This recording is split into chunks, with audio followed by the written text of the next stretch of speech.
Friday to all Canadians. This is Talking Tom Menu Season 9, Episode 2. As always, I'm Talking Tom. Alongside me is Talking Ben.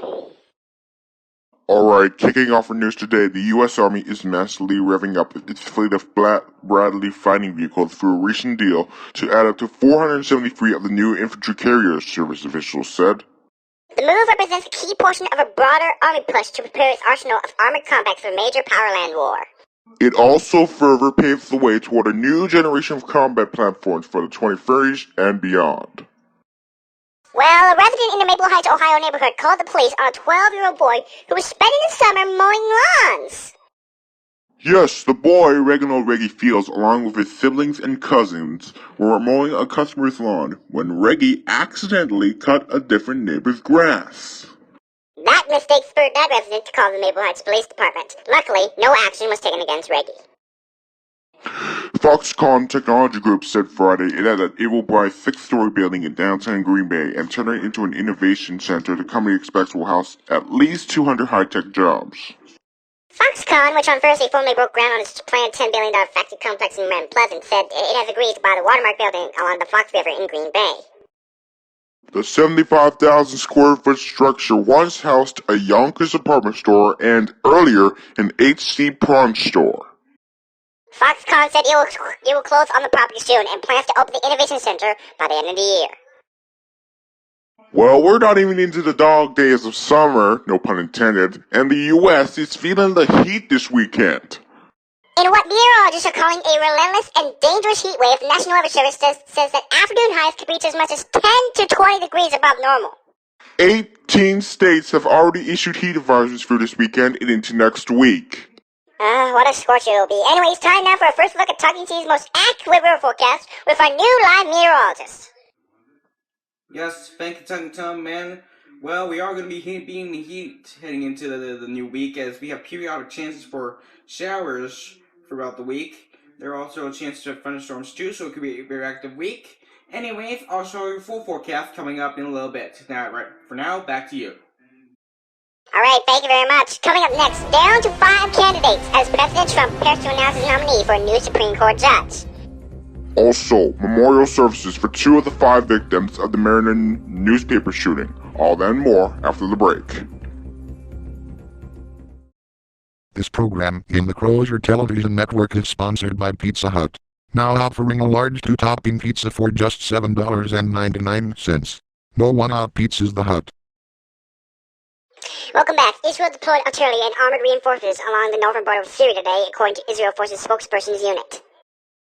The move is in light of a situation assessment by the security establishment's top brass.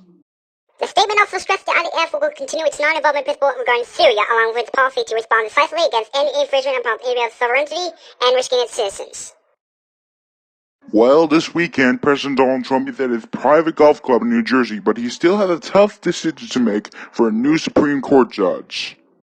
As we told you yesterday, Trump announced he would name his nominee for the Supreme Court on July 9th. However, Democrats have argued that any nomination should be delayed until after the elections this November. But the Republicans are in the driving seat on the decision, with a majority whip on the Senate, the body that confirms the judge, as well as their person in the White House. We'll have more on the story at 11. Now for an update on the Maryland newspaper shooting. The Capital Gazette is saying that it received death threats and emails celebrating the shootings following the attack. In a Sunday editorial, the newspaper said that it would not forget being called an enemy of the people. President Donald Trump has used identical language to describe the news media. It went on to say that people also called for the paper to fire a new reporter who cursed on national television after seeing her friend shot. It also thanked the community for its support following the shooting and said more than 800 people subscribed to its digital edition. Just before we bring you the full weather forecast, we have an update on the Pony Fire that's burning in Northern California. It experienced a flare-up yesterday that continued into this morning due to red flag fire conditions in the area. Cal Fire officials said the blaze has burned 13,850 acres and is 73% contained, but fire officials said as of 1:40 a.m. the fire was moving south and approaching Highway 20. Fire officials issued a mandatory evacuation order for the Double Ranch subdivision as of 7 p.m. yesterday, while evacuation advisories were issued for areas around Highway 20.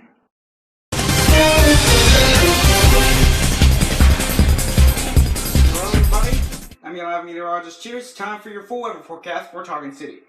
So for today, we'll be seeing rain showers with a risk of thunderstorm with a high of 21 and humidex of 25. UV index will be 4 or moderate, so keep that in mind. Tonight we'll be seeing partly clear skies with a little chance of showers overnight with a low of 15. Tomorrow we're seeing sun mixed with cloud and a high of 27 with a humidex of 30 and the UVX will be 7 or high. As we take a look at the rest of the week, we'll be seeing periodic chances for showers until the end of the week when the sun finally returns in full force and the temperatures will be hot. So keep that in mind. That's it for me. Now back to you guys at the Talking Tom in their studio. Alright, thank you. And then we now head to Talking Paul with your sports report.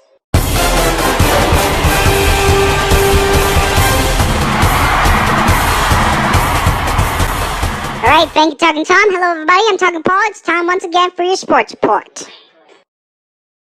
This year marks the 20th anniversary of France's World Cup win back in 1998. So yesterday, they looked to turn their younger peers, and Kylian Mbappe would score twice as France knocked off Argentina 4-3. France will face Uruguay in the quarterfinals as Uruguay knocked off Portugal 2-1. In baseball, the Chicago Cubs ended off another month with double digits in both runs and hits. They scored 5 times in the 5th and 5 more in the 7th in a 20-hit attack to beat Minnesota 14-9. Elsewhere, the Miami Marlins beat the New York Mets 5-2 as the Mets ended a messy June. Also, the Toronto Blue Jays beat Detroit 4-3. Detroit has now lost 11 in a row. On the track, Carl Larson went from last to first as he over to the 300 race at Chicagoland. He originally qualified for the pole, but due to an unimproved tire change, he had to go to the back. And finally in golf, after 3 rounds of the PGA Quicken Loans National, Francisco Maloney and Abraham Answer are your leaders as Answer's on 8 under 62. That's your sports report. Now back to you guys at the Talking Tom in the studio. Thanks, Talking Paul. Finally tonight, 1 person is dead and 9 others were airlifted to hospitals in Florida and the Bahamas after a boat exploded yesterday, according to the U.S. Coast Guard and Royal Bahamas Police Force. Shanton Knowles, Superintendent of Police for the Royal Bahamas Police Force, confirmed to NBC News that an American woman died in the explosion, but said her identity would not be released until her family had been notified. 10 Americans and 2 Bahamians were aboard the boat when it exploded, according to officials. Well, that does it for this edition of Talking to Our Men News. Until next time, good night.